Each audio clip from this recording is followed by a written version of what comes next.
غزہ پھر خون ریزی کی لپیٹ میں آ گیا۔ حماس اور اسرائیل کے درمیان گھمسان کی لڑائی جاری۔ امریکہ بھی جنگ میں کود پڑا۔ اسرائیل کی مدد کے لیے جنگی بحری بیڑا بھیج دیا۔ حماس کی کارروائی میں 1000 سے زائد اسرائیلی مارے جا چکے۔ اسرائیل بکھلا گیا۔ غزہ پر راکٹوں کی بارش۔ حماس اور اسلامی جہاد کے 500 اہداف پر بمباری۔ خواتین اور بچوں سمیت 650 فلسطینی جام شہادت نوش کر چکے۔ حملوں سے غزہ میں کئی کثیر المنزلہ عمارتیں بھی تباہ۔ حماس نے پھر 500 راکٹ داغ دیے۔ مجاہدین بھی اسرائیلی علاقوں میں موجود۔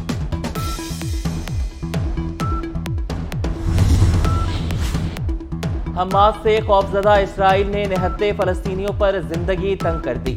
غزہ کا مکمل محاصرہ۔ بجلی، پانی، خوراک، ایندھن، مواصلات سب کچھ بند کر دیا۔ اقوام متحدہ کی سلامتی کونسل کا اجلاس بے نتیجہ ختم۔ قرارداد پیش ہوئی نہ مشترکہ اعلامیہ جاری ہوا۔ امریکی اور اسرائیلی دباؤ کے باوجود روس اور چین نے حماس کے حملوں کی مذمت نہیں کی۔ اسرائیل 3 روز کی جنگ میں گھٹنوں پر آ گیا۔ اسرائیل خوف کے مارے ملک چھوڑنے لگے۔ سرمایہ کاروں نے بھی تل ابیب سے منہ موڑ لیا۔ عالمی سطح پر اسرائیل کے بانڈز کی قدر 3% گر گئی۔ بازار حصص کا بینچ مارک انڈیکس 7% گر گیا۔ اسرائیلی کرنسی 8 سال کی کم ترین سطح پر آ گئی۔ اسرائیل کا $30 ارب غیر ملکی کرنسی بیچنے کا اعلان۔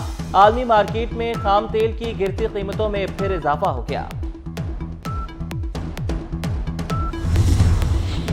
دنیا کے کئی ممالک نے فلسطینیوں سے اظہار یکجہتی۔ امریکہ میں ہزاروں شہری فلسطین کی حمایت میں نکل آئے۔ جرمنی، اٹلی، یمن، کویت میں بھی ریلیاں نکالی گئیں۔ ایران، اردن، عراق اور لبنان میں بھی عوام گھروں سے باہر آ گئے۔ شوبز شخصیات کا بھی اظہار تشویش۔ اداکارہ صبا قمر نے کہا کہ انشاءاللہ فتح فلسطین کی ہوگی۔ اداکارہ یمنا زیدی بھی فلسطین کی آزادی کے لیے دعا گو۔ ذوب میں شہید ہونے والے میجر سید علی رضا کی نماز جنازہ سرگودھا میں ادا کر دی گئی۔ اعلیٰ عسکری اور سول حکام اور علاقہ مکین شریک ہوئے۔ میجر سید علی رضا آبائی شہر شاہپور سٹی میں سپرد خاک۔ ذوب آپریشن میں 5 دہشت گردوں کو جہنم واصل کیا۔ صداقت عباسی کا پی ٹی آئی چھوڑنے کا اعلان۔ سیاست سے بھی کنارہ کشی اختیار کر لی۔ صداقت عباسی 2018 میں سابق وزیر اعظم شاہد خاقان عباسی کو شکست دے کر رکن قومی اسمبلی منتخب ہوئے تھے۔ وہ پی ٹی آئی شمالی پنجاب کے صدر تھے۔ نون لیگ میں رہتے ہوئے راستے جدا۔ شاہد خاقان عباسی کا نواز شریف کے سوا کسی اور کو لیڈر ماننے سے انکار۔ کہتے ہیں مریم نواز اور شہباز شریف میرے لیڈر نہیں ہیں۔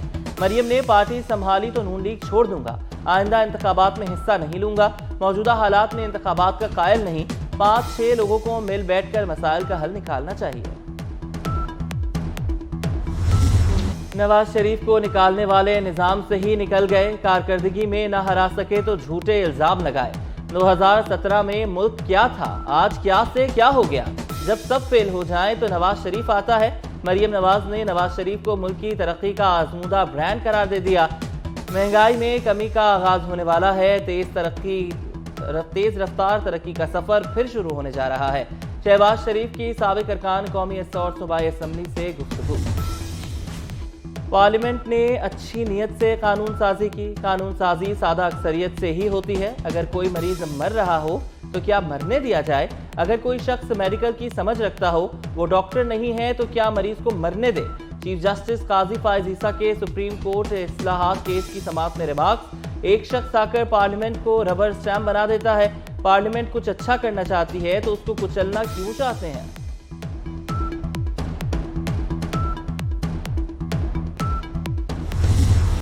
سائفر کیس میں بڑی پیش رفت۔ چیئرمین پی ٹی آئی اور شاہ محمود قریشی پر 17 اکتوبر کو فرد جرم عائد ہوگی۔ جج کا جیل میں چیئرمین پی ٹی آئی کے سیل کو توسیع کرنے کے لیے دیواریں توڑنے کا حکم۔ چیئرمین پی ٹی آئی نے سیل کے تنگ ہونے کی شکایت کی تھی۔ جج ابو الحسنات محمد ذوالقرنین نے آئندہ سماعت پر سرکاری وکلاء کو بھی بلا لیا۔